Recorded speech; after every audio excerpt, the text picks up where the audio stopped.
দেওয়া ড্রাগ, তাদেরকে ড্রাগ করা হয়েছে যেন তারা বুক পেতে পুলিশের সামনে চলে আসতে পারে। ছাত্রদের সাথে আমরা শান্তিপূর্ণভাবে এনগেজড হয়েছি, আলোচনা করেছি, তাদের দাবি নিয়েছি এবং শান্তিপূর্ণ সমাধানে এগুচ্ছি। এখানে কিন্তু কোনো সমস্যা নেই।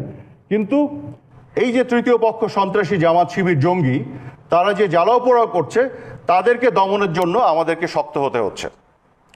এখন অনেকে বলছে যে এতগুলো হতাহত হয়েছে। আমি এখানে একটু বিনীতভাবে বলতে চাই, আপনাকে যখন আক্রমণ করা হবে, আপনি যখন আক্রান্ত হবেন, এই যে বিডিভিতে যে আক্রমণ করলো এতগুলো জঙ্গি, তো ভিতরে যারা ছিল, যাদের জীবন বিপন্ন হচ্ছে, তারা কি করবে?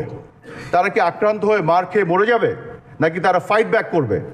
তা আপনি যখন আত্মরক্ষার জন্য ফাইট ব্যাক করবেন, পুলিশ বিজিবি পাঠাবেন, আক্রমণকারীকে ঠেকানোর চেষ্টা করবেন, তখন এখানে সংঘাত হবে, সংঘর্ষ হবে। সংঘর্ষ হলেই হতাহত হবে। তাহলে হতাহতের জন্য দায়ী কে? যে আক্রমণকারী সে,